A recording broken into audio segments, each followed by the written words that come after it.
You rolling? What happened on 9/11 is a phony, you know, and we've never learned the truth about 9/11. The whole agenda is to create a one-world government where everybody has an RFID chip implanted in them. All money is to be in those chips. And this is given me straight from Rockefeller himself. This is what they want to accomplish. Aaron, what do you think women's liberation was about? We, the Rockefellers, funded that. We funded women's lib.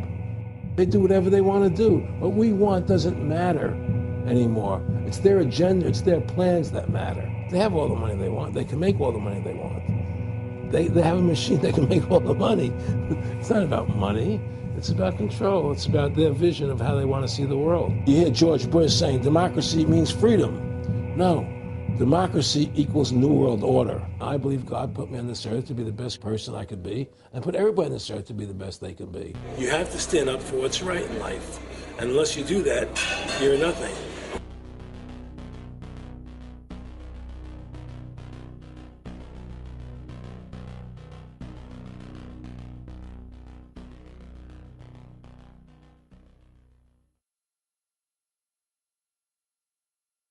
Award-winning filmmaker turned freedom fighter, Aaron Russo was an amazing individual. You know, he'd been battling cancer for more than 3.5 years when he began making America Freedom to Fascism, that he shot, directed, edited, pretty much on his own with just the help of a few people. An amazing individual. A long life of award-winning films, of hard work, and for standing up for the Bill of Rights and Constitution. You know, when we first went and shot this interview, I put it out on the web for free. But parts of it have never been seen.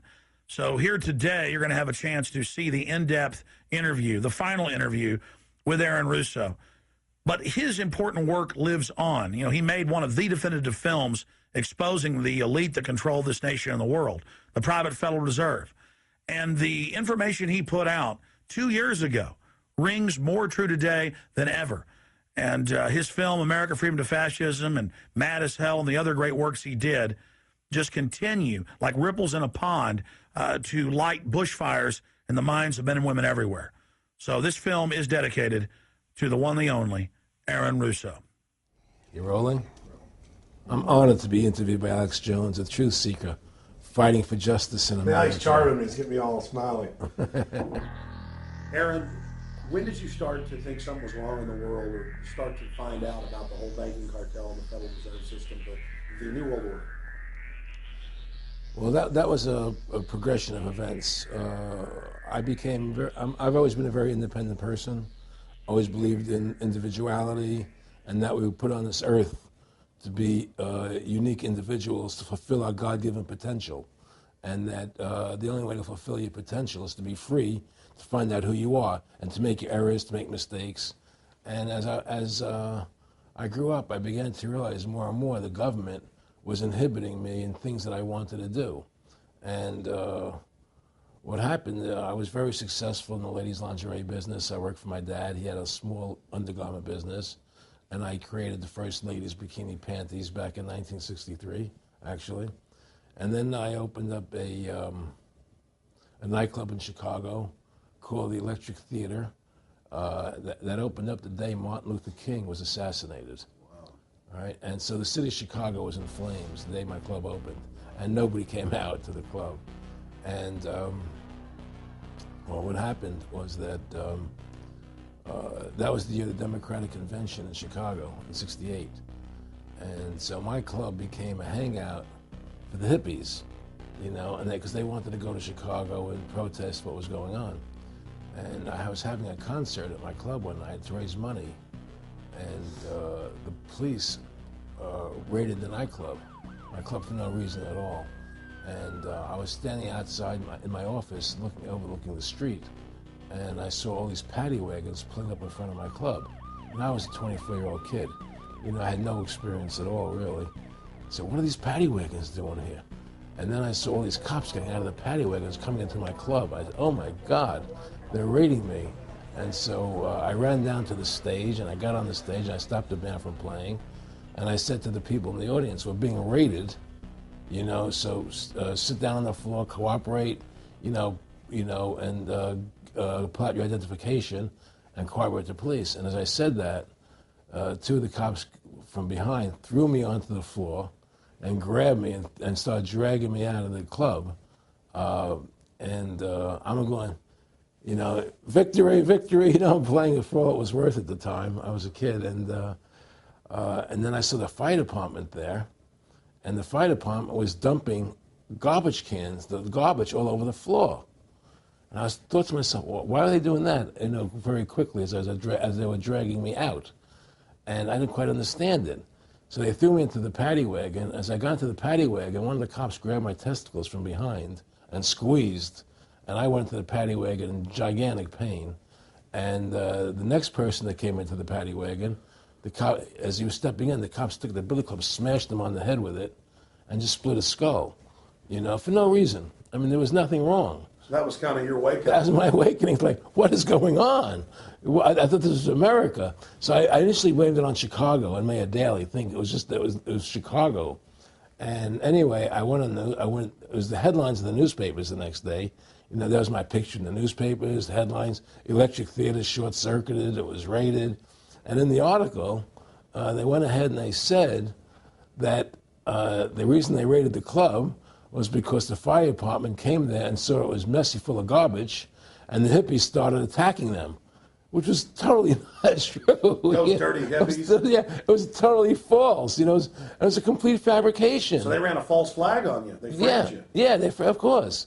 You know, and I was in shock. I said, people lie like that? People actually do these things? I couldn't believe it. You know, it was an awakening to me. And I went on television. I told people on television that they lied. Nobody cared. Nobody cared what the truth was. You know, it was shocking to me. And then a week or 2 weeks later, I forget exactly what it was, two cops come to see me, a lieutenant and a sergeant, a captain and a sergeant. And they said, Mr. Russo, we're sorry if you got hurt that night at the club in the raid, but we're here to tell you that if you want to keep the club open, it's going to take $2,000 a month, and we're going to come see you once a month, and whenever we have to raid you, we're going to call you, you know, and we'll let you know we're going to come in tonight and raid you. This was mafia. Well, the police mafia, you know. And actually, it was actually more interesting than that. They said, listen, there's the A plan, there's the B plan, and there's the super deluxe plan. And this one, of course, each one will cost you that much money a month. Which one do you want? What was the super deluxe? That's the one I took. That was a $2,000 a month plan. And I took that plan, and I paid them $2,000 a month, and they left me alone. And whenever they were going to raid the club, they would come there, we're going to have a phony raid tonight, you know, just to look good for the people in the neighborhood, you know. So that was your first big education? That was my education into corruption in government, you know, but I really thought that was basically Chicago. I didn't realize it was the whole country was like that. And so that was my wake-up call, that people lie and cheat and steal. And I thought everybody was always honest and nice and decent, and I had no idea about any of these things. Well, what happened with me was that they finally one day they came to me, and they said, "Look, we can't take your money anymore." I said, "Why? What's up? What's going on?" They said, "We have to close your club. There's elections coming, and the aldermen in the neighborhood don't want you open anymore, so we can't take your money." So I had to go to court and fight them, and they were trying to close the club. And then one night there was a fire, and the club never reopened again. The club just closed, and that was the end of the club. And they burned me down, and that was the end of my experience. And then I moved back to New York, where I met Bette Midler, and I ran into her at a little nightclub she was playing called the Improv, and I thought she was fabulous. And through a series of events, I began managing her. And as soon as I started managing her, her career took off like a rocket. You know, it was just fortuitous, I guess. And we became very, very successful. And through managing Bette, I started producing shows on Broadway where I won the Tony, and I produced a television show where I won the Emmy with Dustin Hoffman and Bette, you know. And then I produced The Rose for her, where she got Academy Award nominations. And then that led me to producing Trading Places, which everybody knows. You know, I think it's the best Eddie Murphy movie. Well, it's a good one. I don't know if it's the best, but it's a really good one. And I'm very proud I made that movie. And so in my mind, I feel as if I've made a classic comedy in Trading Places. a classic musical in The Rose, and a classic documentary in Freedom to Fascism. You know, so I'm very proud of my work that I've done as a filmmaker. Aaron, why do you do this? What's the philosophy of your life? What do you think life's all about? I think the importance of life is to like yourself. If you don't like yourself, nothing means anything. To like yourself means you have to respect yourself. To respect yourself means you have to take actions that you respect if somebody else did them. And what's the point of living if you don't like who you are? You can have all the money in the world, and if you look in the mirror and you don't like what you see there, what's the point of it? So to me, the most important thing is that I like who I am, and that I take actions that I would respect if somebody else did them. That you live a life of character, honesty, truthfulness, and I believe that a person has the ability to mold their character like a sculptor can mold a piece of clay. You know, there's no saying that a leopard never changed in spots. I don't believe that.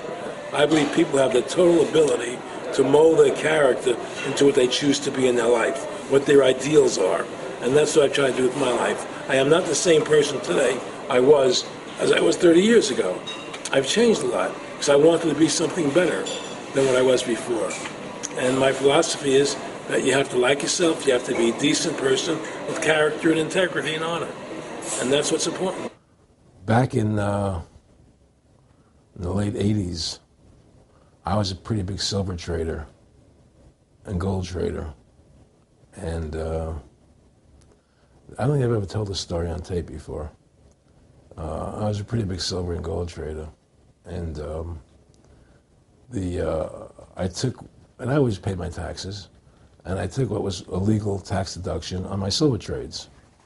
And a few years later, I think it was 88 or 89 or something, the IRS claimed that what I did, and other people did as well, was now illegal. We couldn't do it anymore. But they made it retroactive. I said, what do you mean retroactive? It was legal then. I did what was legal. I said, yeah, but now we're making it illegal retroactively. And that's not good. So you owe us $600,000 or $800,000. For what? It was legal. How could you make something retroactive? Change the law backwards in time. It makes no sense. Well, we're doing it. And so everybody said they can't do that. So we went to court, a class action lawsuit. And the judge agreed with the IRS and said they could do it retroactively. And that's when I knew that there was something wrong in America with the IRS and the system here. You know, Aaron, you were telling me this story last night, and before you even finished saying in the late 80s, the tax law, I said retroactive. And I knew that because they literally ruined my dad, but he paid. He didn't know. He still thought this was America. And it was legal tax law, what you're supposed to do. They said retroactively you owe, and with not just retroactive, but they said you also have penalties and interest. That's right. So how do you have penalties and interest on something when they retroactively change the law? Well, first of all, they can't retroactively. How can you do anything retroactively? Penalties and interest are a farce. The whole thing, because they do whatever they want to do. And that's when I realized America is not America. It's not the land that I was taught it was. Because they can do whatever they wish to do. And there's nothing the citizen can do about it. Now, you've made America Freedom to Fascism. I want to walk through that film, and I want to encourage everybody out there to get a copy of it on DVD. It was also in theaters around the country, and I think the best film out there on the Federal Reserve and the IRS and the whole banker scam, and I want to discuss that with you here. But I wanted to go back a little bit to the point that we discussed last night, where you don't advise people to not pay. And I do the same thing. People say, well, wait, you're saying it's a scam, but you're saying go ahead and pay it. And I like the way you summed it up. Well, it's really fairly simple. I mean, since making that movie, you know, many people come to me and ask me whether they should pay their income taxes or not, you know, and I never advise people not to pay. And the reason I tell them, I said, look, I've done a lot of research. The Supreme Court has ruled that the IRS has no authority. The 16th Amendment did not give the IRS the authority to tax your labor and your wages. That's a fact. All right, the Supreme Court is the law of the land, you know, and the IRS does not trump the Supreme Court. However, that being the case, the fact is, if the mafia would come to you and say, we want $2,000 a month or we're going to hurt you, I would not advise you not to pay them, because you may get hurt by not paying them. Whether it's legal or not doesn't necessarily matter. You're going to get hurt if you don't. It's the same thing with the IRS. they can hurt you. They can put you in jail. They can torture you.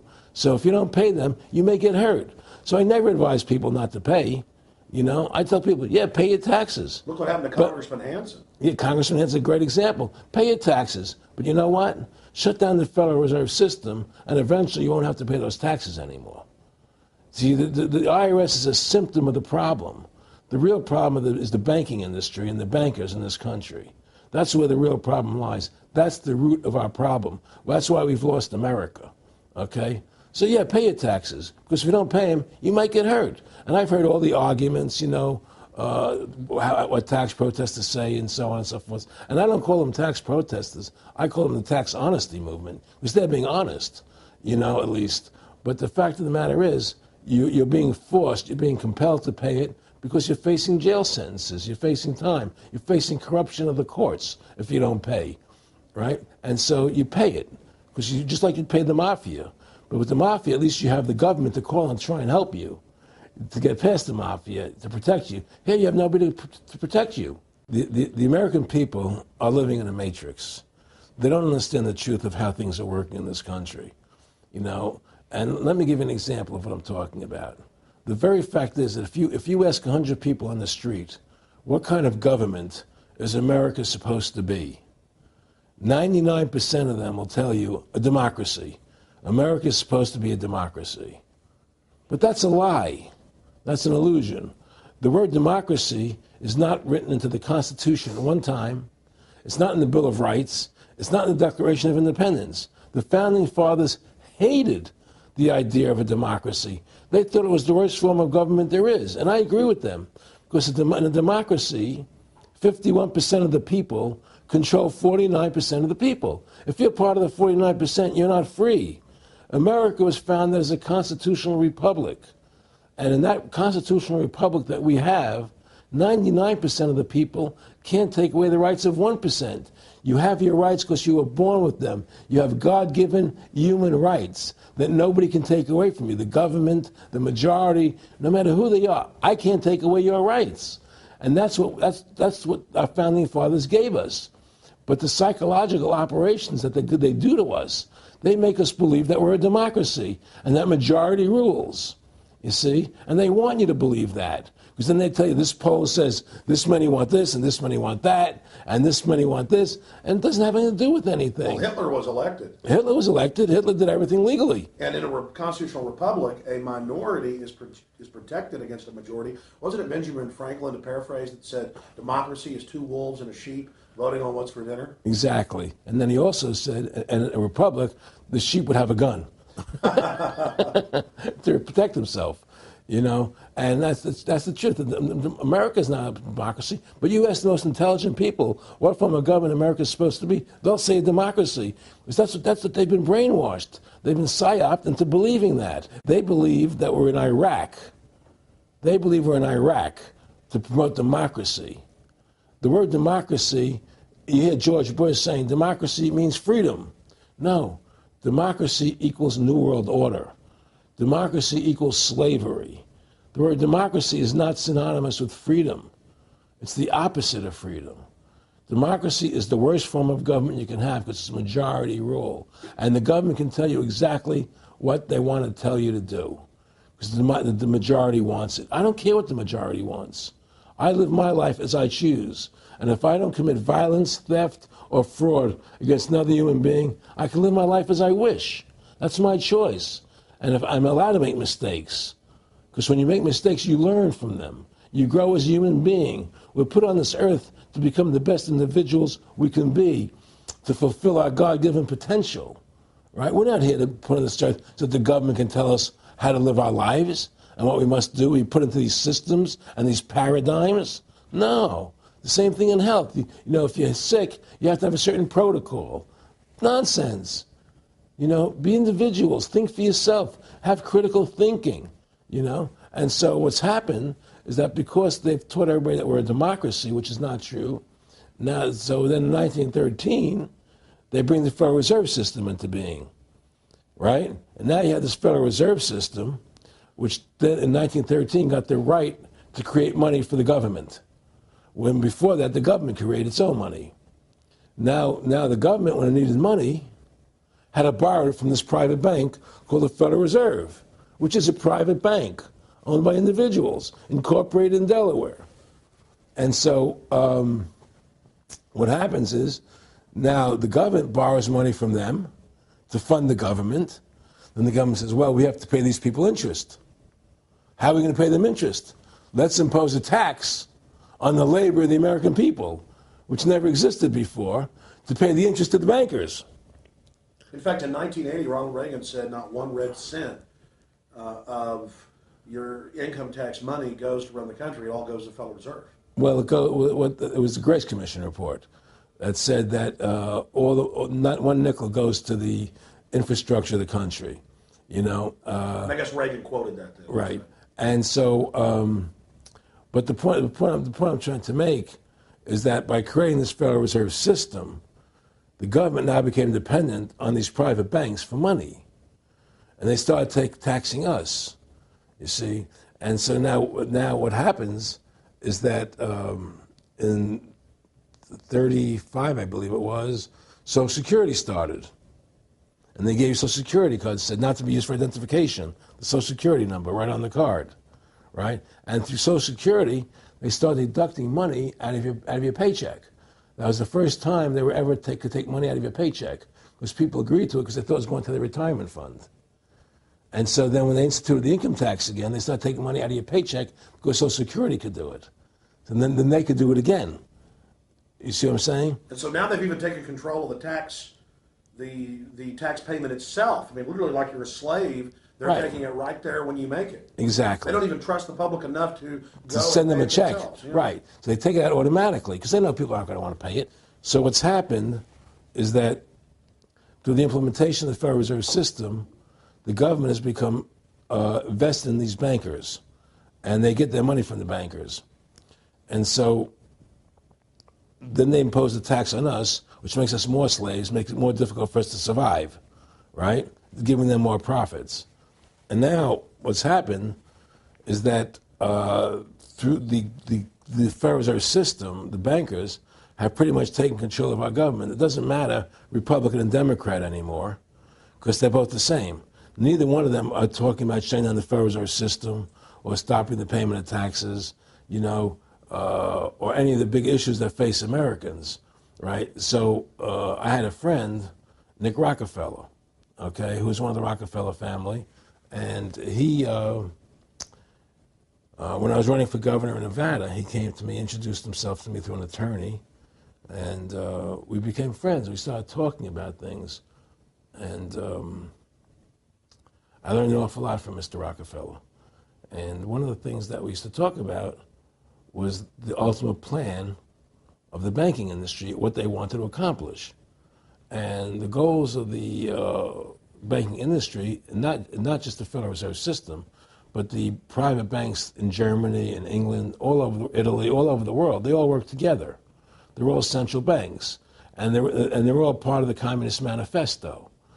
Central banking is one of the major planks of the Communist Manifesto. We talk about America being a capitalistic country, but yet at the same time we have a central bank that plans everything for us, right? And the graduated income tax is another plank of the Communist Manifesto, right? So right there you have two major planks of the Communist Manifesto that have been brought in because of the Federal Reserve System, okay? So the ultimate goal that these people have in mind is the goal to create a one-world government run by the banking industry, run by the bankers, and they're doing it in sections. The European currency, the euro, and the European Constitution is one part of it. Now they're trying to do it in America with the North American Union, right? And they want to create a new currency called the Amero, right? And the whole agenda is to create a one-world government where everybody has an RFID chip implanted in them. All money is to be in those chips, right? There'll be no more cash. And this is given me straight from Rockefeller himself. This is what they want to accomplish. And all money will be in your chips. And so instead of having cash, anytime you have money in your chip, they can take out whatever they want to take out whenever they want to. If they say you owe us this much money in taxes, they just deduct it out of your chip digitally. Total control. Total control. And if you're like me or you, and you're protesting what they're doing, they can just turn off your chip. And you have nothing. You can't buy food. You can't do anything. It's total control of the people. And that chip's connected to a database that has your purchasing records, what you do, what Everything. you sell. Everything is in there, you know? And so they want a one world government controlled by them, everybody being chipped, all your money in those chips, and they control the chips, and they control people. And you become a slave. You become a serf to these people. That's their goal. That's their intentions. More than a decade ago, I began getting secret government documents, and we published them, where the feds were training the local police and the military that gun owners, conservatives, people that made frequent references to the U.S. Constitution were terrorists. That's a quote. But in 2009, it broke into the national media when we received the secret MIAC report from a state police officer, and that was in the state of Missouri, but the feds had written it, demonizing Ron Paul, people that wanted to end the Federal Reserve, people that wanted liberty and freedom. And now more secret reports have been released, like the Department of Homeland Security report, which the feds admit they wrote, that says returning veterans are the #1 terror threat in America, that gun owners are part of that #1 threat, that people buying ammo are the #1 threat. Think about this. You have these private bankers overthrowing the United States, and they're secretly training the police that gun owners and patriots and veterans are the #1 threat. So they're saying the American people that follow the Constitution and Bill of Rights that'll actually stand up against this tyranny are terrorists, because they are the terrorists. They are the criminals coming in with a corporate takeover, a hijacking of the nation. Eric, can you be specific about when you met Rockefeller, how it happened in these discussions? I met Rockefeller through a female attorney I knew who called me up one day and said, one of the Rockefellers would like to meet you. I had made a video called Mad as Hell, and he'd seen the video and wanted to meet me and knew I was running for governor of Nevada. So sure, I'd love to meet him. And I met him, and I liked him, and he was a very, very smart man. And we used to talk and share ideas and thoughts. And he's the one who told me 11 months before 9/11 ever happened that there was going to be an event. Never told me what the event was going to be, but there was going to be an event, and out of that event, we were going to invade Afghanistan to run pipelines from the Caspian Sea. We were going to invade Iraq, you know, to take over the oil fields, establish a base in the Middle East, and make it all part of the New World Order. And we'd go after Chavez in Venezuela. And sure enough, later, 9/11 happened, and I remember he was telling me how how you're going to see soldiers looking in caves for people in Afghanistan and Pakistan and all these places. And there's going to be this war on terror, which there's no real enemy. And the whole thing is a giant hoax, you know, but it's a way for the government to take over the American people. He told you it was going to be a hoax. Oh, yeah. Oh, yeah. There's no question. He says, there's going to be war on terror. And he's just laughing. There's no, who are we fighting? I mean, why do you think 9/11 happened and then nothing's happened since then? Do you think that our security is so great here that these people who pulled off 9/11, who were able to, can't knock down another plane?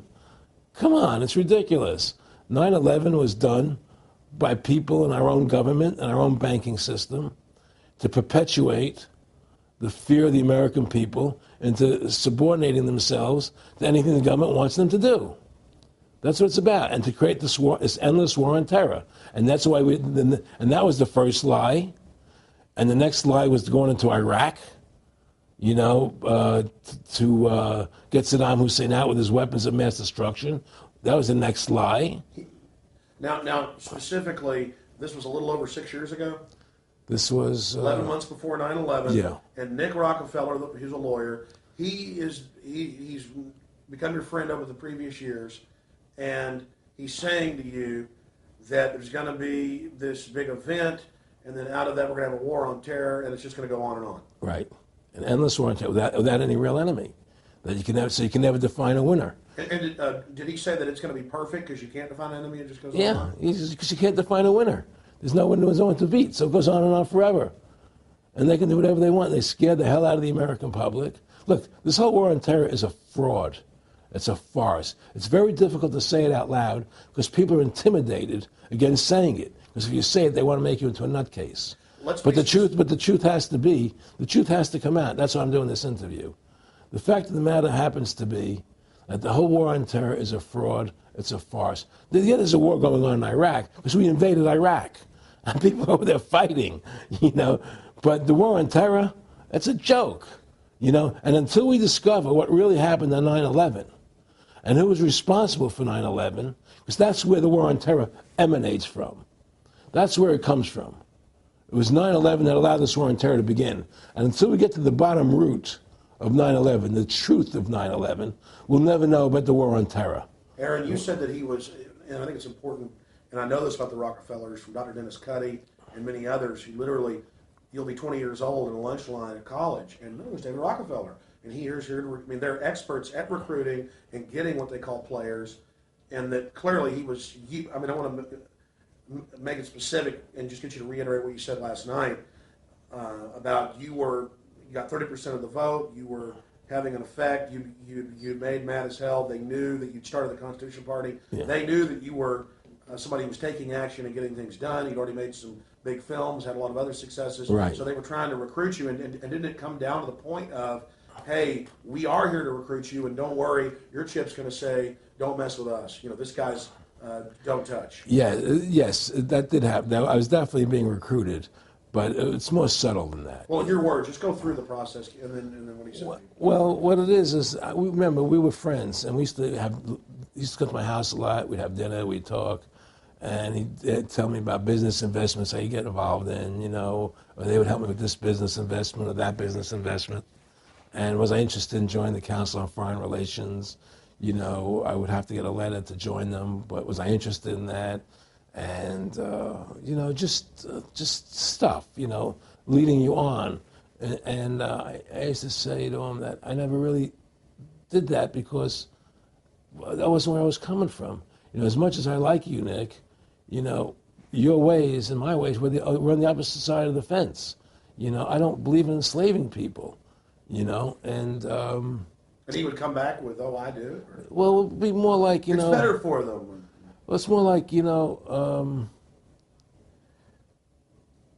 how do I put it? It was like, what do you care about them? What do you care about those people? What difference does it make to you? Take care of your own life. Do the best you can for you and your family. What do the rest of the people mean to you? They don't mean anything to you. They're just serfs. They're just people. You know, it was just a lack of caring, you know, and that's just not who I was. It was just sort of like cold, you know. It was just like cold, you know. And I used to say to him, what's the point of all this? You have all the money in the world you need. You have all the power you need. What's the point? You know, what's the end goal? And he said the end goal is to get everybody chipped, to control the whole society. To have the bankers, the elite people, you know, the bankers and some governor controlling the world. And I said, all the people in the Council on Foreign Relations believe this way you do? He said, no. You know, most of them believe they're doing the right thing. A lot of them believe it's better off being socialistic. You know, we have to convince people that socialism is really capitalism. Because America's becoming a socialist country. It's a communist country today. And here we are years later after Aaron Russo points out that this is not a capitalist or free market country, but is really socialist. In fact, here's the cover of Newsweek. We are all socialists now. But this isn't the socialism the public thinks it is, where the government robs from the rich to give to the poor. Actually, it's always the big banks, the elites throughout history that fund socialism. They want to use the middle class's money to basically domesticate the working class and expand the size of government so it can basically, in the end game, eradicate the middle class and have a giant submass of uneducated slaves who have no chance of ever rebelling against the tyranny, and a tiny elite in control of it all. And that is the very nature of this New World Order system. They are using big government to strangle competition, to take control of the people, to break up the family, to basically set up a global plantation or neo-feudal estate? Well, one of the things they told me was that he was at the house one night, and we were talking, and he started laughing. He said, "Aaron, what do you think women's liberation was about?" And I said, I had pretty conventional thinking about it at that point. I said, I think it's about women having the right to work, getting equal pay with men, just like they won the right to vote, you know? And he started to laugh. He said, "You're an idiot." And I said, "Why am I an idiot?" He said, let me tell you what that was about. We, the Rockefellers, funded that. We funded Women's Lib, you know? And we're the ones who got all over the newspapers and television, the Rockefeller Foundation. He says, and you want to know why? He says, there were two primary reasons. And they were, one reason was we couldn't tax half the population before Women's Lib. And the second reason was, now we get the kids in school at an early age. We can indoctrinate the kids how to think. It breaks up their family. The kids start looking at the state as the family, as the school, as the officials, as their family, not as the parents teaching them. And so those are the two primary reasons for Women's Lib, which I thought up to that point was a noble thing. You know, when I saw their intentions behind it, where they were coming from when they created it, the thought of it, I saw the evil behind what I thought was a noble adventure. Aaron, did you know that Gloria Steinem, in one of her own books, now admits the CIA funded Miss Magazine? No, I had no idea about that. No, I never heard that. Yeah, we're going to... CIA funded Miss Magazine? Funded Miss Magazine with the stated goal of taxing women and breaking up the family. No kidding. I never heard that. Well, Nick told me. I mean, I know it, but not because I know the CIA was involved in it. Well, Gloria Steinem was proud of it. Oh, the CIA wanted to help women. No kidding. So they funded it, yeah. And of course, it's divide and conquer. Right, and of course. What they do is they focus in, obviously, on real problems. Women were getting shafted in many ways, but the elite wasn't planning to help them. They were planning to really shaft them and take men away from them. Look at what they did with black families. You only had about 10% illegitimacy 50 years ago in black communities, and now it's over 90%. And look at welfare. You were going to give you some money, but you can't have a man in the house. Right. And so that was further to degrade the family. Totally destroyed. And now illegitimacy is over 50% in the general population. Right. Well, see, the whole thing is these people control the money, so they make all the rules. You understand? And they put whatever rules they want into effect. And the truth is, America has really become a socialist, communistic country. And everybody says it's a capitalistic country. It's not a capitalistic country. You know, how could it be capitalistic when you have a central bank? That's the first. It can't be. You know, it's a planned economy. It's a planned economy. It's a phony. If they want to create prosperity, they just print dollars. They just make dollars or put digits into the economy, and now you have prosperity. You don't have real prosperity. You don't have real manufacturing. You just have money being injected in. It's an infusion of credit, which only makes the government go into more debt. Into more debt. The Federal Reserve is poison to our country. Of course it is. It's poison. Whoever makes the money makes the rules. Rothschild said that, and they make the money. Why are we allowing these private bankers to make the money for our country? It makes no sense. Why are we paying interest to these banks to make money for us when the government can do it itself without paying interest and without all that debt? There's no answer to that question, and it's the question no politician will raise. Everybody talks about America's debt, how much debt we're in. We're in debt because we have to borrow money. But we don't have to borrow money. They designed it so we go into debt. Exactly. We can create the money and back it by gold so they can't create too much of it. So you don't have the inflation. And do what the founding fathers gave us. But instead, the bankers make the money, they control the government, they buy the politicians, they tell us who gets into office.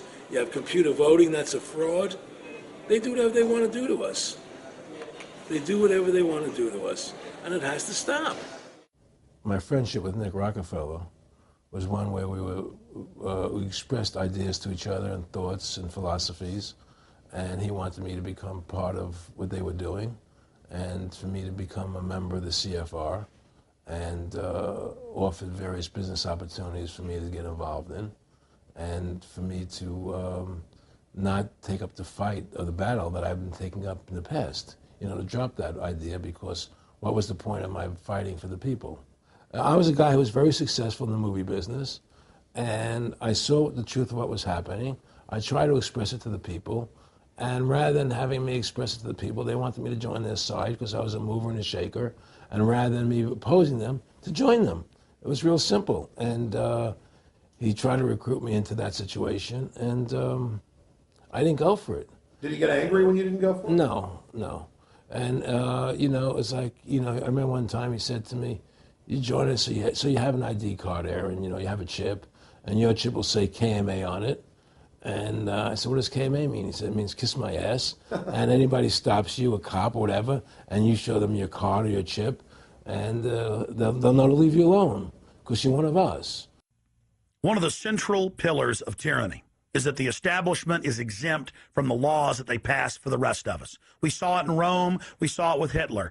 We saw Richard Nixon saying, look, I'm the president. If I break the law, it's not illegal. We saw George Bush and Dick Cheney say that. We see Barack Obama continuing that, saying, I'm not going to give detainees real trials. I'm going to give them secret kangaroo military commissions trials, and we're going to hold them in secret camps, and I've got executive privilege. It's the same thing over and over again. And one example of hundreds that are out there was a story back in April of 2008 out of the Orange County Register.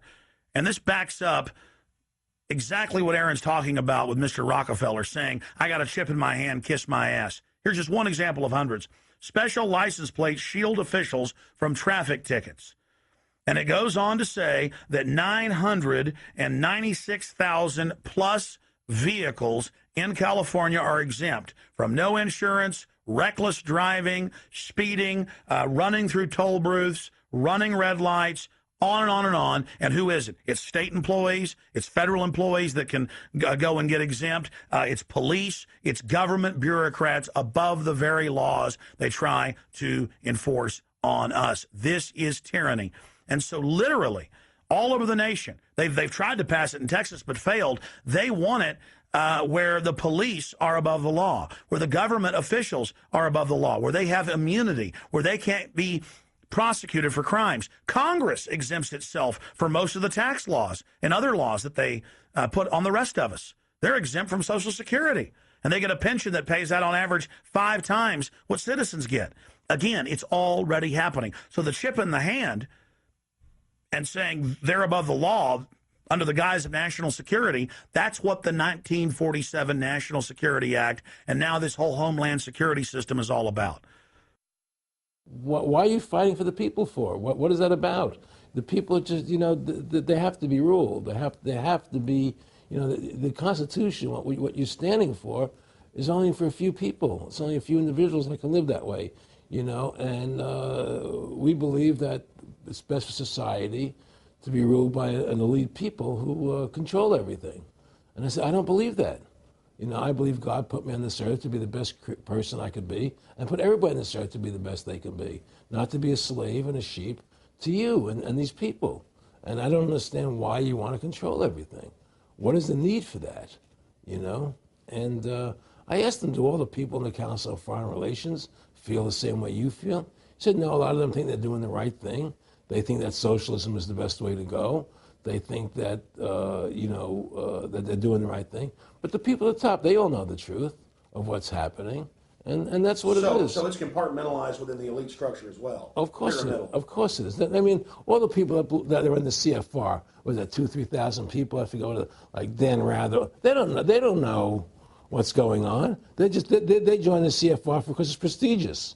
They think it's good for business. It's good for this. You know, they don't know what's really happening. You know, the evil that comes out of it, that's emanating out of it. You know, and to me, you know, the biggest evil is what's happening right now, because what happened on 9/11 is a phony, you know, and we've never learned the truth about 9/11. That's the question I wanted to follow up on. He tells you 11 months before there's going to be an event, all this is going to happen. What did you think on the morning of 9/11? Where were you, and did you think about Nick Rockefeller and what he had told you when you saw those towers fall? No, I was actually in Tahiti when 9/11 happened, and I got a call from my son, and my son said the Twin Towers, they were just attacked and they were falling down or something. So what are you talking? I was in Tahiti, I was asleep, and he says, yeah, they were hit by a plane, da da da da. And so where I lived, where I was in Tahiti, there was no television, so I had to run around the other side of the island to a hotel where they had, and it was all on television, you know, and that's when I first saw the stuff on TV about it. And I didn't immediately equate it to Nick, you know, but when I realized that we were going to go into Afghanistan, Iraq, and as that developed, I realized what it was. How could there be a war on terror and actually say that we're having a war against terrorism and leave the borders wide open? If you were the President of the United States, or I were the President of the United States, and 9/11 really happened the way they want us to believe it happened, the first thing you would do is shut down the borders so people couldn't get in the country to harm you. But they left the borders wide open because the bankers want the borders open because they want a one-world government. They want a North American Union. They don't want borders here. The 9/11 was only a manifestation. It was done to create a fear in the American public, right? So that we will obey what they want us to do. And take Richard Reed, the shoe bomber. Here's a guy who was 6'6", ugly as could be. I heard he smelled. Okay, he sits in coach on a plane, lighting matches to put his shoe on fire, surrounded by people. It's idiotic. If you were going to blow up a plane, you go into the bathroom, you close the door, and you put your shoe on fire. You're not going to sit there surrounded by people lighting matches on a no-smoking flight. They want you to believe this nonsense. It's ridiculous. 7/7's come out now, and the majority of the British people think it's an inside job, and all the evidence points towards it being an inside job. Yeah, I mean what happened in England, London? Yes. All this is nonsense. It's just keep people in fear. It's this endless war on terrorism that doesn't really exist, so people will submit to whatever the government wants them to submit to. Searches, check your shoes, have ID cards, put chips in you, you know, where you become servants to the elite. That's what this is all about, you know? Restore America's republic to what it's supposed to be, get the bankers out of our government, get the bankers out of our government. Government should stop borrowing money from the banks. Government should make its own money, restore the republic, individual freedoms. That's what this country's about. And until we do that, we're gonna be slaves. I mean, to me, I see people like Bill O'Reilly on television, right? And I see how much they control the media. Like there's this girl on Bill O'Reilly the other night from an organization saying the world can't wait. And this girl was spot on. Everything she was saying was the truth. And all Bill O'Reilly could do was call her a lunatic. He couldn't challenge the facts. They just call people names. They can't, and until we just find that, look, this world, we're heading into a world of danger, possible nuclear wars, you know, because the banking industry is trying to take over the world. 9/11 is the beginning of the war on terror. That war on terror is leading us into Iraq, which is the next lie. So you had the lie of 9/11, how that happened. Nobody knows how Building 7 came down. Okay, we know 9/11 was a fraud. The American people don't know it, but more and more of them are believing it. Okay, so that was the first lie. Besides the inception, I'm not going back to the inception of the Federal Reserve, that original lie. But 9/11 was the first lie in this present state we're in. 9/11 is the kickoff of the war against the American people and the people of the world. 9/11 was a phony. It's a fraud. It didn't happen the way they told us it happened. Now, because of 9/11, we then had the authority to go into Afghanistan and Iraq. Iraq didn't have weapons of mass destruction. Okay? So that was the next lie. Now they're talking about going into Iran. Now, how would you feel if you were Iran and you had this big, powerful country, America, go into your next door neighbor, take over their oil fields, right? Wouldn't you be worried that what they were going to do to you? Of course you're going to be worried. But the people of America don't think about it from Iran's point of view. They think about it from our point of view. So now we're going to send more troops into Iraq and keep building up because they want Iraq and the Middle East to become part of the New World Order. And Iraq was using, Saddam wanted to start using euros instead of dollars, right? He was messing up their whole consumption. Iran wants to start using euros instead of dollars. They have. Okay? So I'm saying what they're trying to do is preserve their power. And one lie leads to the next lie, leads to the next lie. And until you get to the root cause of 9/11, which is supposedly the war on terror, we'll never solve our problems here. Should we send more troops into Iraq? Should we not send more troops into Iraq? Well, the truth is, The fact is that it all goes back to this war on terror. Where did 9/11 come from? That's the root cause of everything. And until we have a full investigation, find out why Building 7 fell down, why they shipped all the steel out of America so quickly, from the buildings, why all the things that don't make any sense about 9/11, until we find out why it really happened, we'll never understand why there's a war on terror.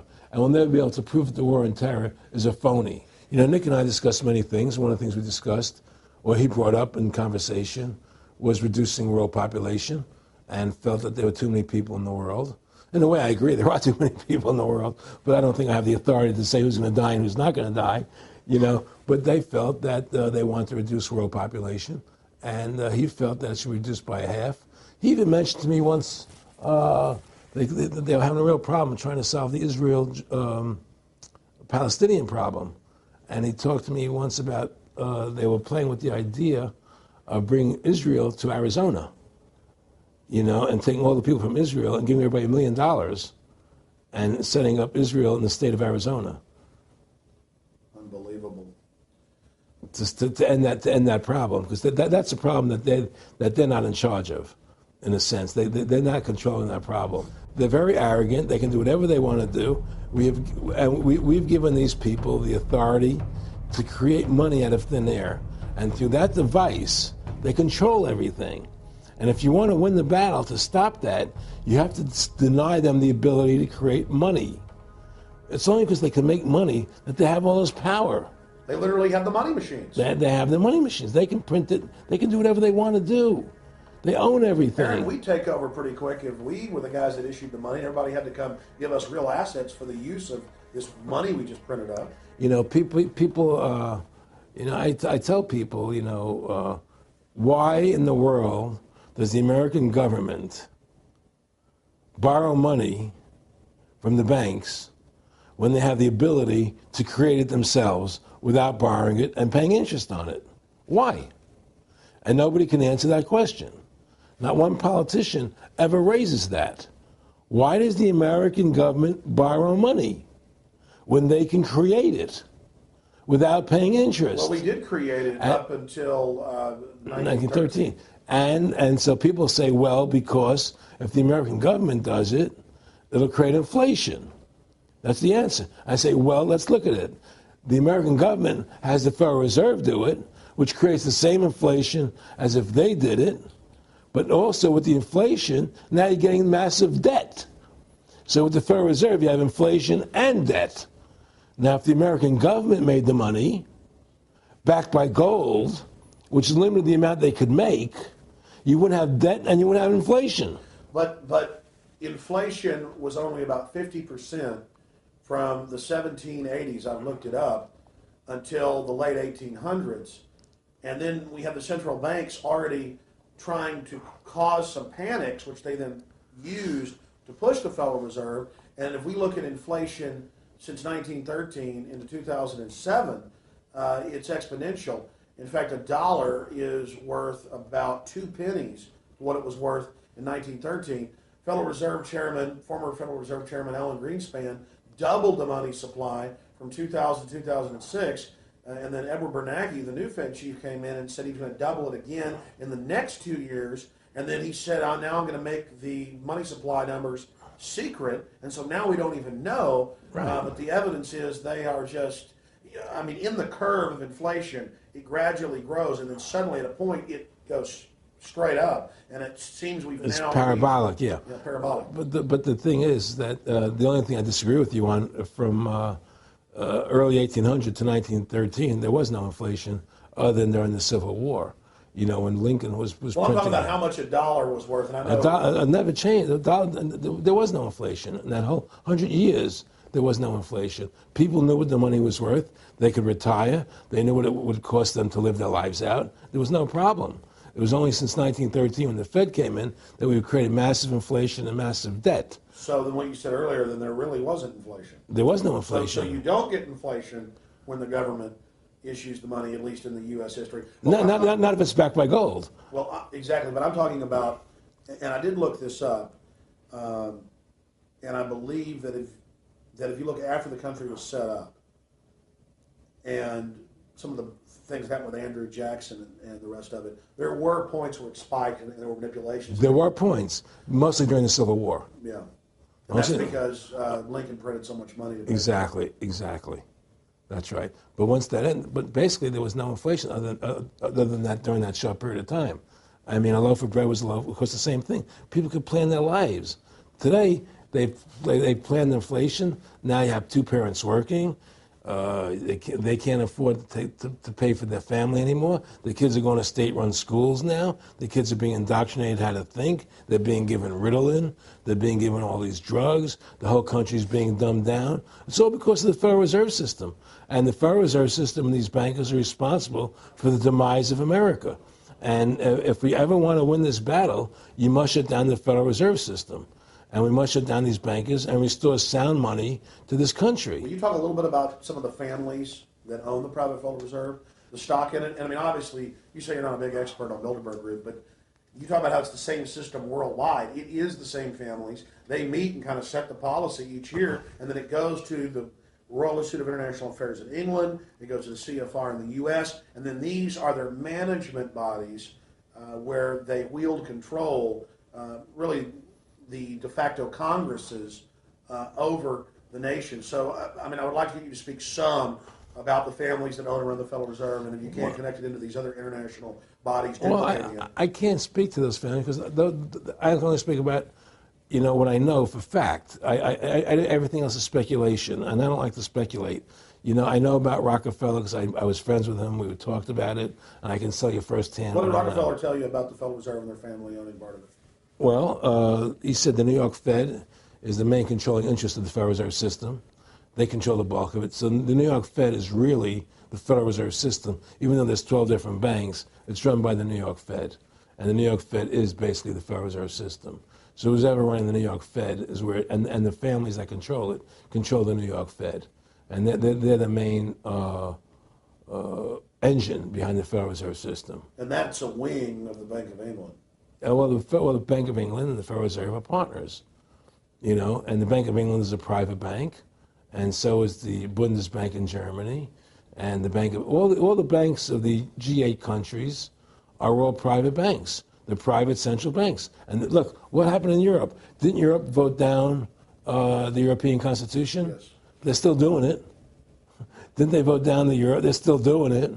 They don't care what the people vote. They do whatever they want to do. What we want doesn't matter anymore. It's their agenda, it's their plans that matter. Isn't that prima facie evidence of a tyranny?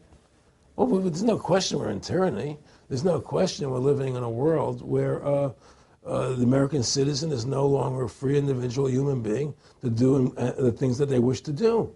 We're slaves, and it's getting worse. What do we got to do to bring these people down? In my opinion, you must shut down the Federal Reserve System.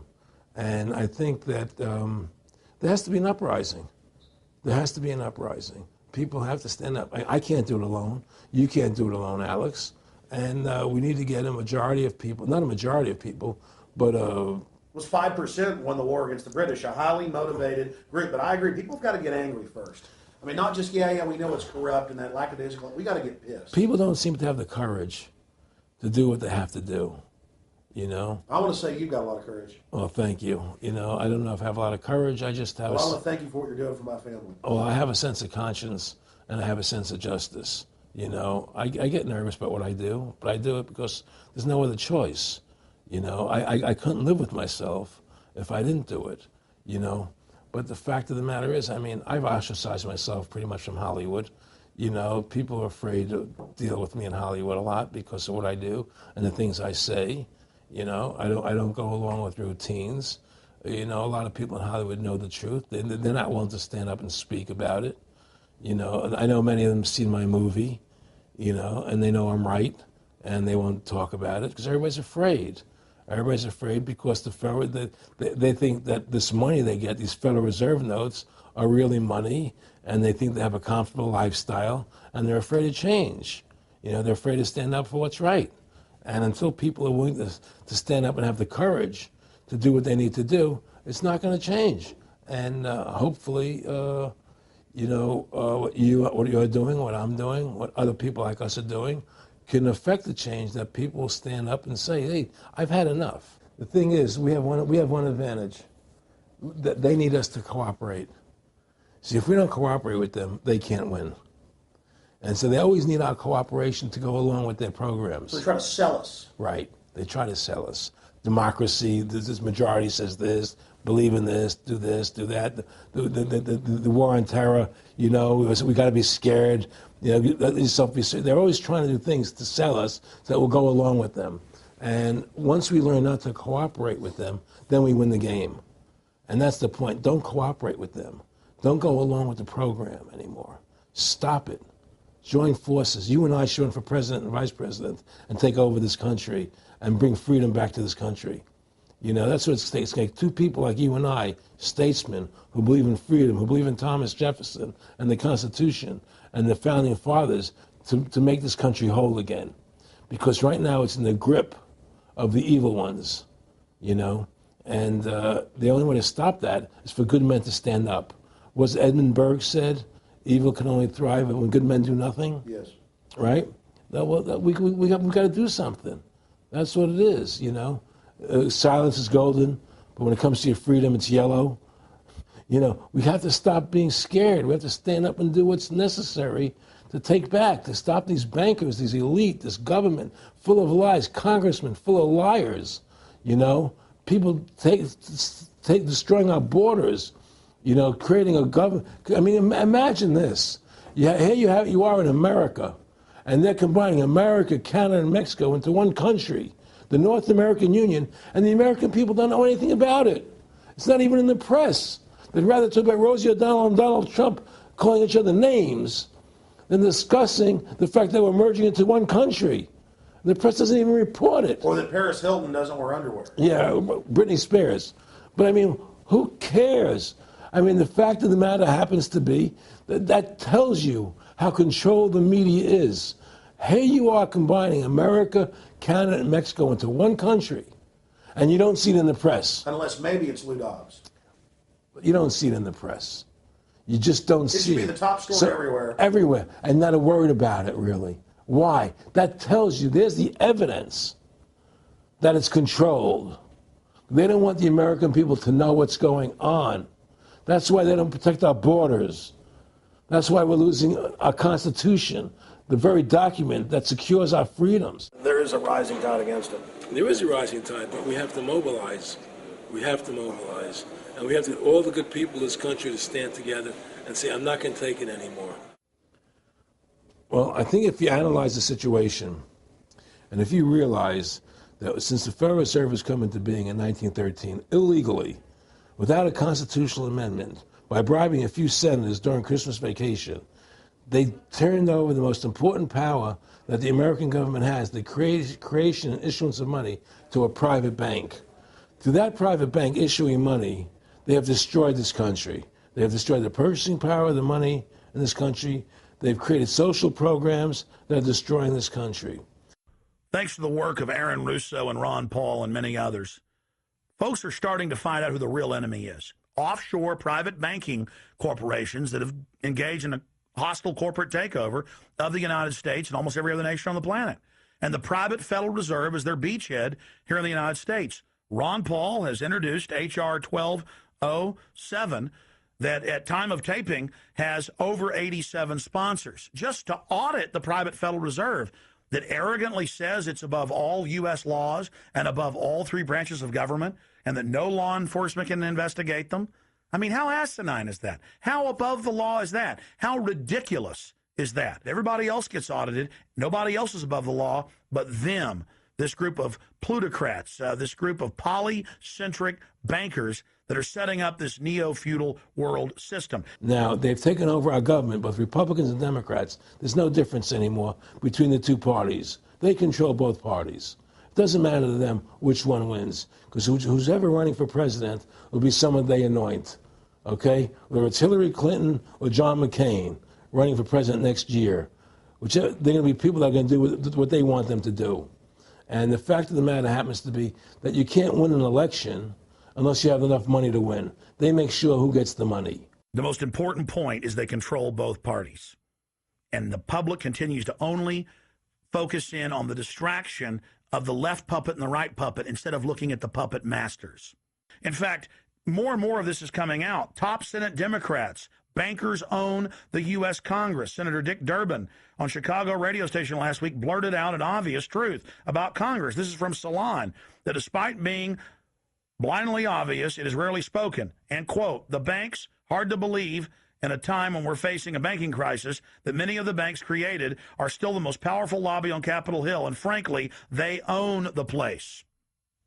So there is one of the most powerful Democrats in the country, top Senate Democrat, saying bankers own the U.S. Congress. It's true. Let's admit it. Let's stop debating the two puppets they put out in front of us, the liberal puppet, the conservative puppet, and then every time we wake up to one of the puppets, they just replace it with another puppet. Let's look past the puppets to the puppet master above them that's controlling the puppets. That's all Aaron Russo and myself and Ron Paul and so many other people are saying. Let's get back to a culture of liberty versus tyranny, not this left-right diversion.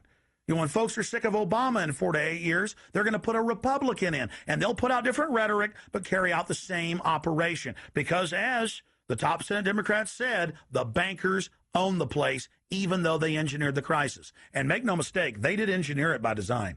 Their own documents, their own IMF and World Bank documents admit that. And out of this crisis, they're setting up the new Bank of the World, according to Time Magazine and Newsweek and the Wall Street Journal and just hundreds of publications with headlines like, and now for world government in the Financial Times of London.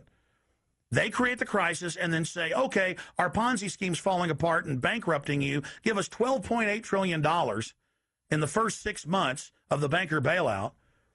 And now they say, we'll set up a Bank of the World you pay your carbon taxes to, and private bankers will rule your life, and we'll pay private greenhouse gas carbon taxes to two firms owned by Al Gore, and this is publicly admitted.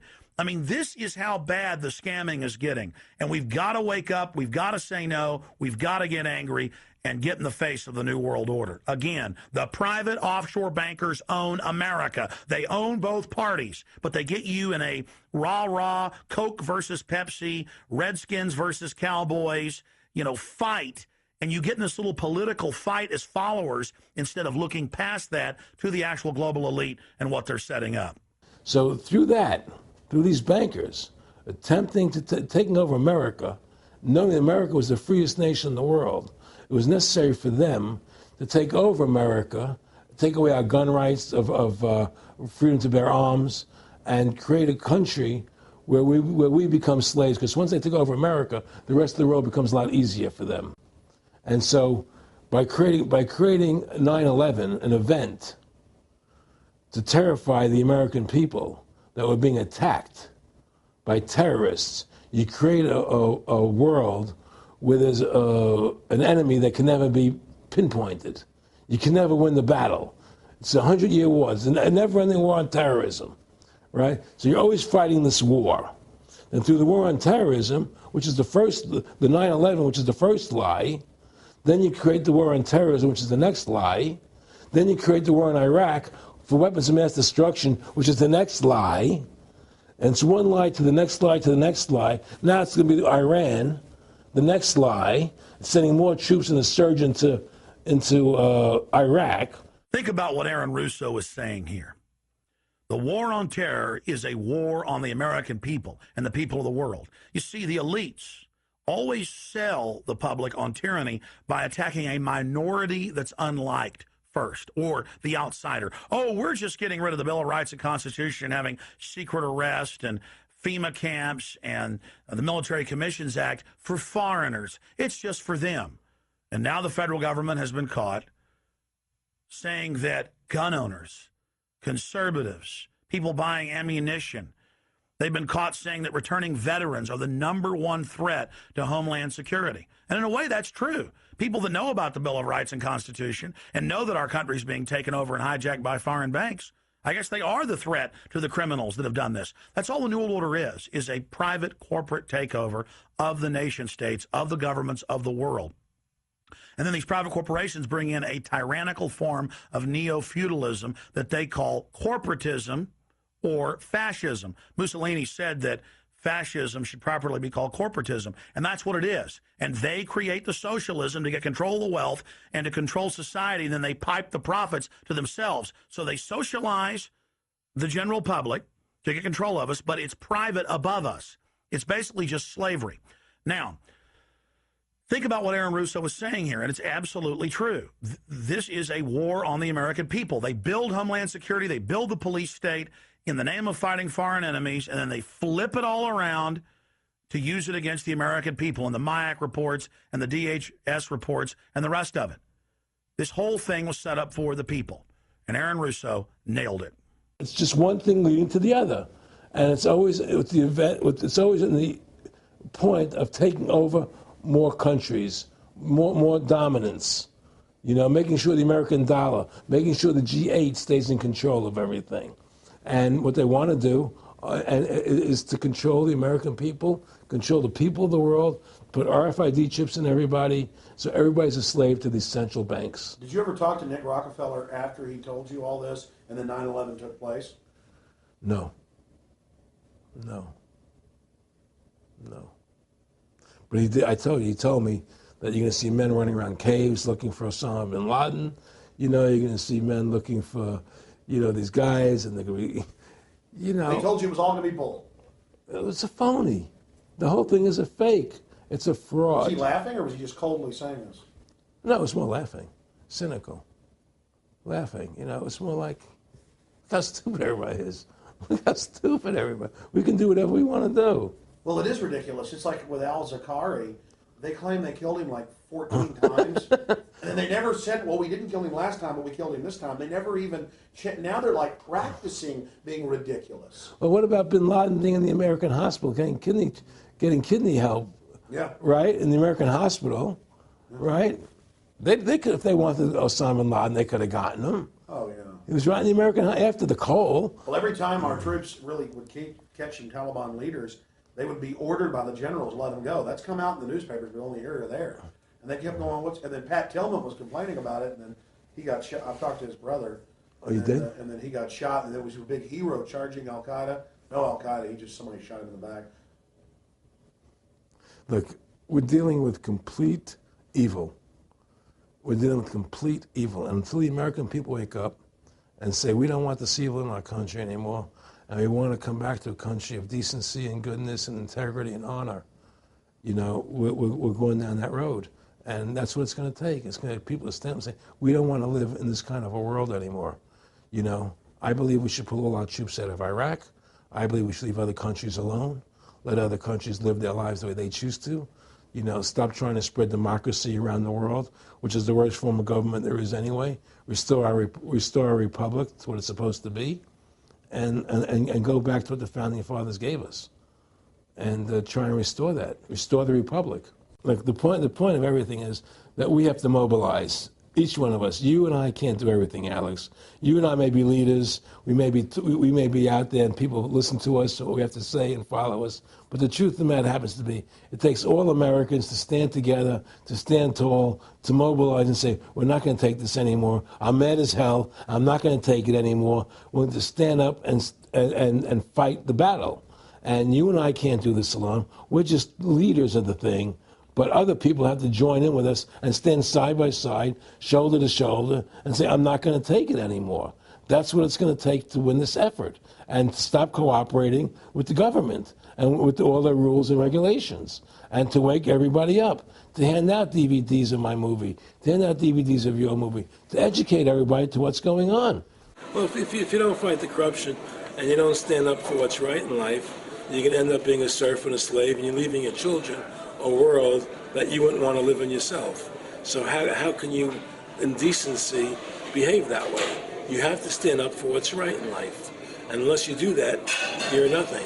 Well, freedom and liberty is what people really want, and it's time to stop the duplicity of the government from lying to us. You see, many people know the truth of what's happening in this country. They know the truth, like the numbers you gave about 9/11. But they're afraid to stand up. People have to find their courage and stand up and say, I'm not going to take this anymore. I know the truth, and it's like they create a situation where if you tell the truth, you're considered a lunatic. You know, in other words, if someone goes on a TV show and says 9/11's an inside job, oh, you're an idiot, you're crazy. They call you names. You can't be afraid of that. Well, it doesn't work anymore. I mean, they have no facts. Just calling you crazy doesn't make you crazy. Well, we know that. They also go get kooks who are kooks to put them on and then say they represent us. That's right, exactly. Another tactic. Exactly. And Bill O'Reilly's great at that. Sean Hannity is great at that. They just put people on who they can dominate, you know. But why do you think guys like that, they're not stupid? I mean, I've talked to people that know them. They know the truth. Why do you think they decide to join the evil? That has to be in their hearts.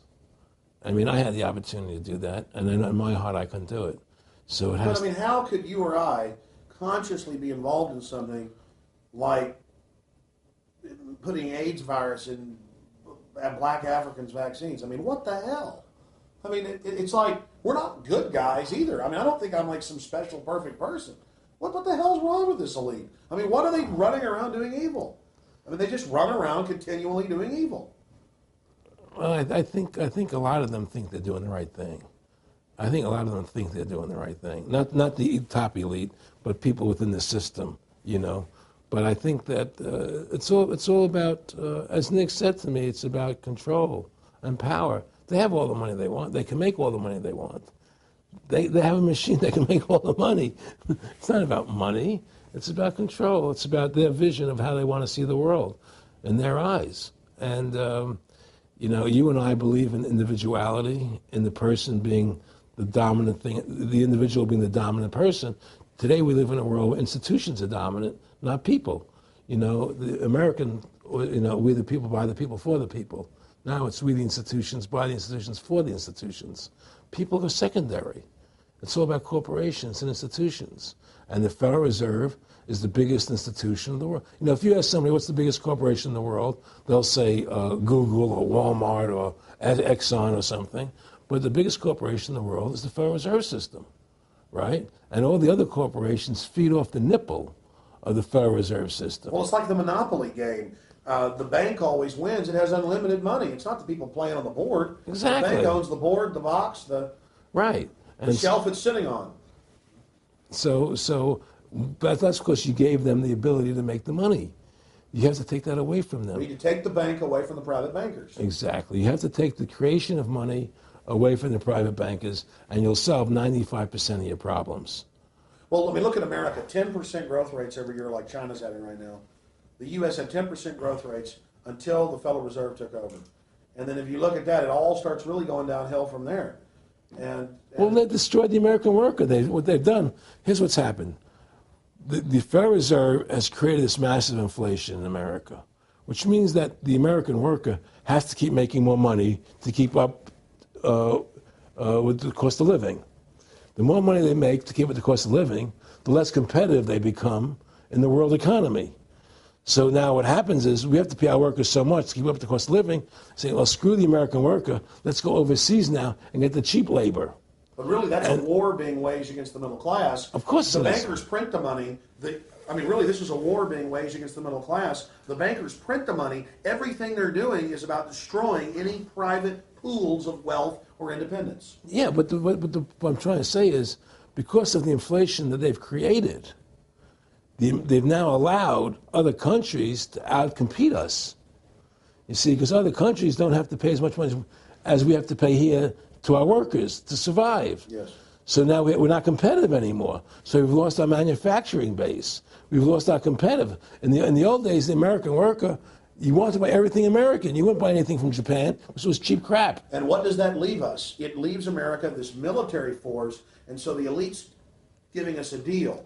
We'll continue to build up your military and give you homeland security jobs, shift your economy over to being the bulldog enforcer of the New World Order. Exactly. You can either do, and by controlling the economy, they force everybody into that position.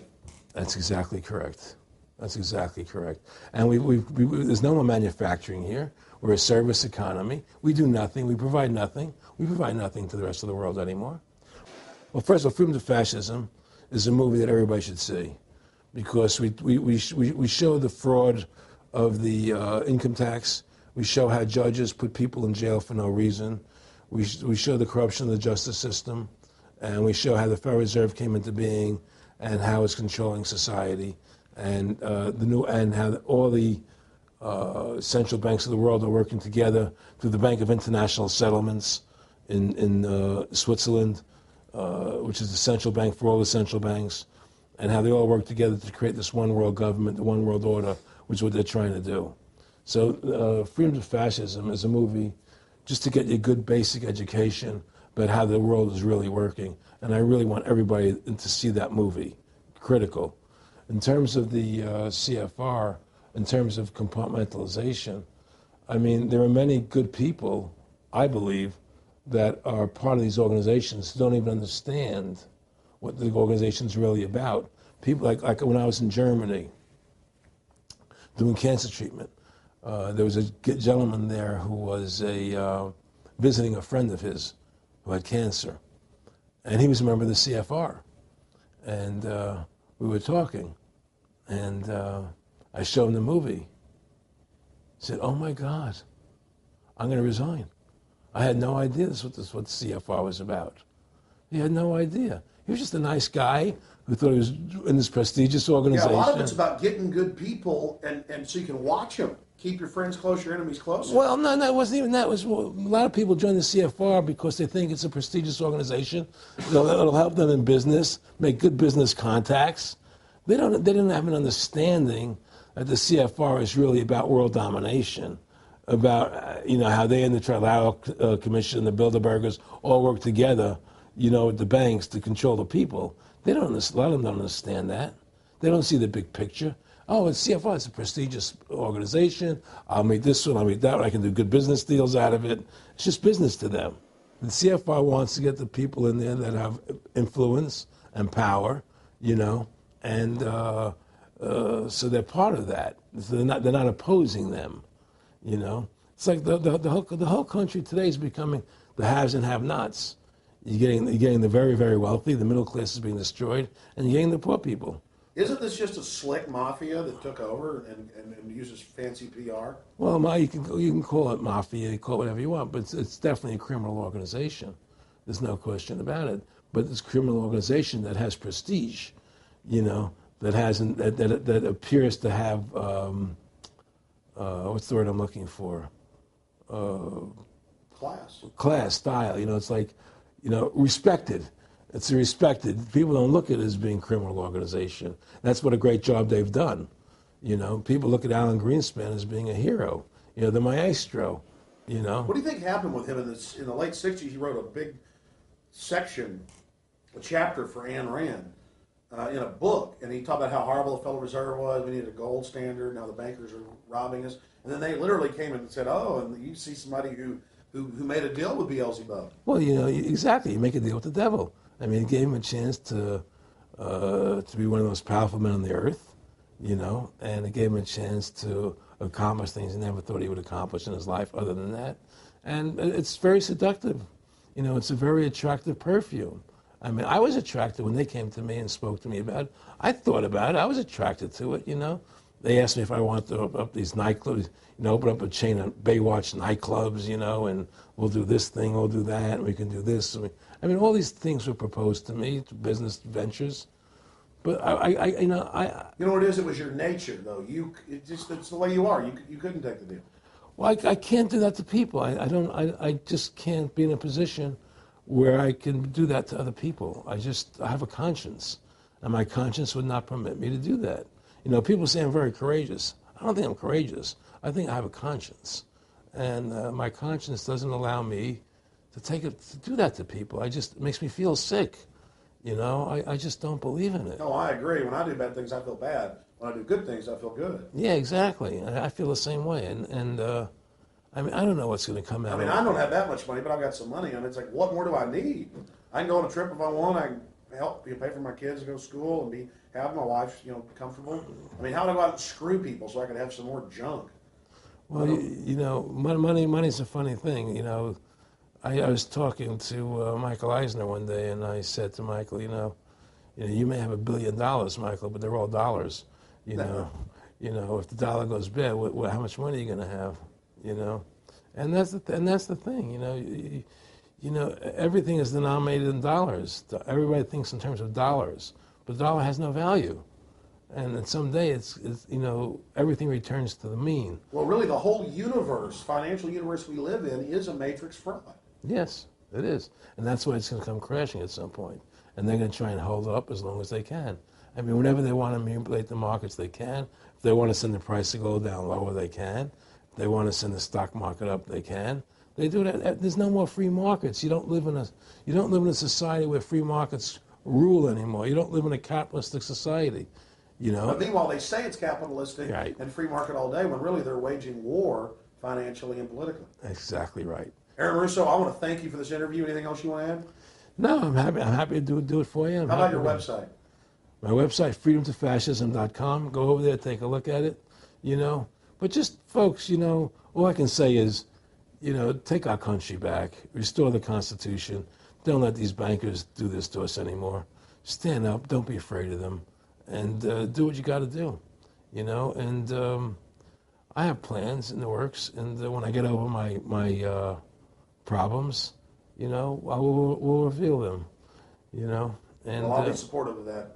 Thank you, Alex. And listen, you've done a great job alerting people to the truth.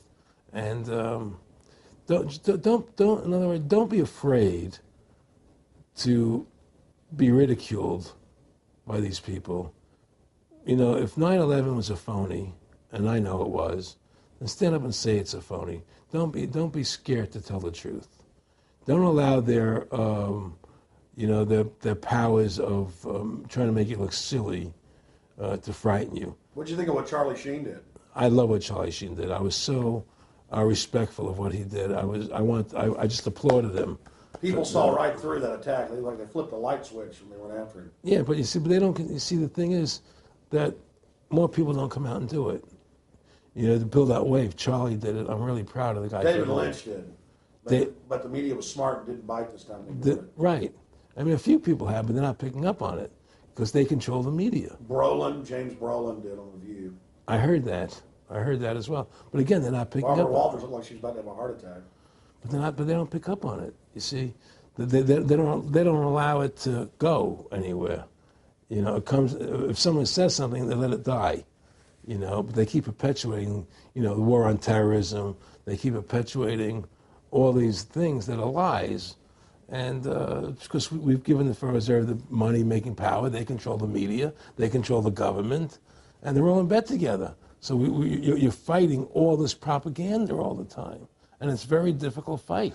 Americans, mobilize. Stand together, stand tall. Tell the government you're mad as hell. No longer cooperate with the government. Do not accept the national ID card. Do everything in your power to restore freedom and your individuality back to America. Stop being a country run by the institutions for the institutions. Let's go back to we the people, by the people, for the people, as opposed to we the institution, by the institution, for the institution. Stand up for your individual rights. Stand up for the godliness that's in each and every one of us. Thank you for watching this historic interview with Aaron Russo. Please don't just stand down after watching this film. Research the private Federal Reserve for yourself. Realize it is the main head on the Hydra that we have to go after. Realize that we can fight the political parties all day, but until we go after the heart, the root of the problem, nothing's going to get better.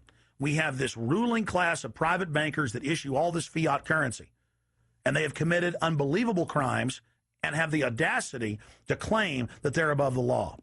Ladies and gentlemen, now more than ever, we don't have a choice. It's us or them. Either the New World Order is removed from power, or the world faces more wars, more tyranny, and a nightmarish police state carried out by these eugenicists. So in the memory of Aaron Russo and every other freedom lover out there in history, and for the future of our children and the species, humanity itself, let's call for grand jury investigations of the private Federal Reserve. Let's arrest the bankers. Let's kick these foreign corporate criminals out of our country and get our constitutional republic back. Let's stop being distracted and diverted by the liberal and conservative puppets they stick up in our faces on television. Let's look past the front men to the actual architects of the New World Order and bring them to justice. There's no way these arrogant bastards can get away with this if we expose them and speak out against them. And more, it's coming out even in the mainstream media that they are a pack of criminals who are above the law and who have hijacked our nation. But they're only above the law in our minds. We have to expose them as the criminals they are and bring them to justice. Look in the mirror. You are the solution. Take action and join the ranks of folks like Aaron Russo, Ron Paul, and so many others. God bless you all, and thank you for watching this presentation. Now spread the word about the true enemy of the people in the Fed, in the New World Order, in the hegemony of private central bankers.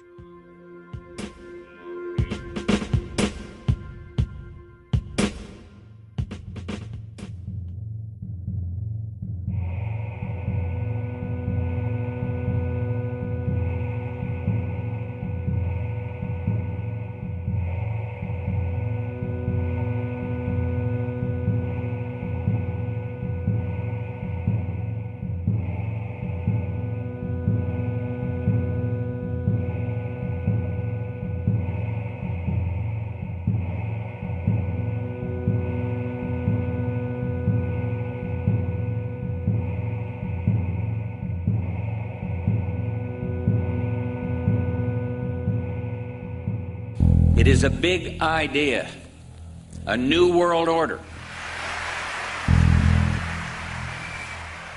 In the near future, Earth is dominated by a powerful world government. It's known as the Bilderberg Group. Could their objective be world domination?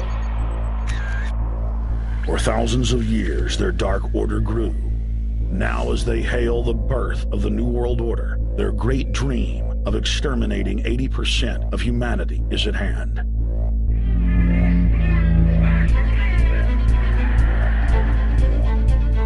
For the first time in history, the elite's plan for world government is blown wide open. You will learn the secret that drives the entire New World Order agenda. Bilderberg is making great progress toward a world government, and only an educated, informed public can stop them in their tracks. Alex, it's Chalabi, eh? For the first time, all the pieces have been put together. The dots have been connected, and the picture is crystal clear. Earth's ruling elite believe they have discovered the fountain of youth. But before they can attain it, 80% of us must die. A psychopathic technocracy is establishing world government so there can be no escape from their plan.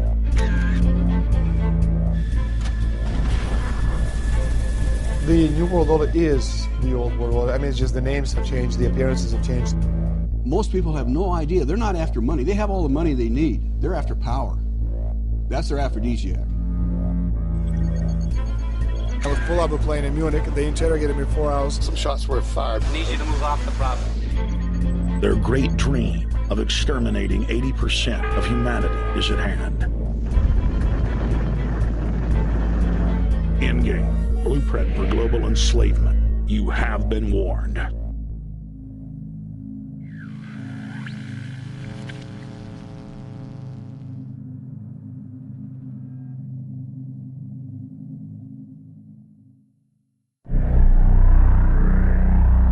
Obama is notoriously a liar. We need to go to where the real architecture of government is, and it's not in a president. Wall Street has hijacked Washington in broad daylight.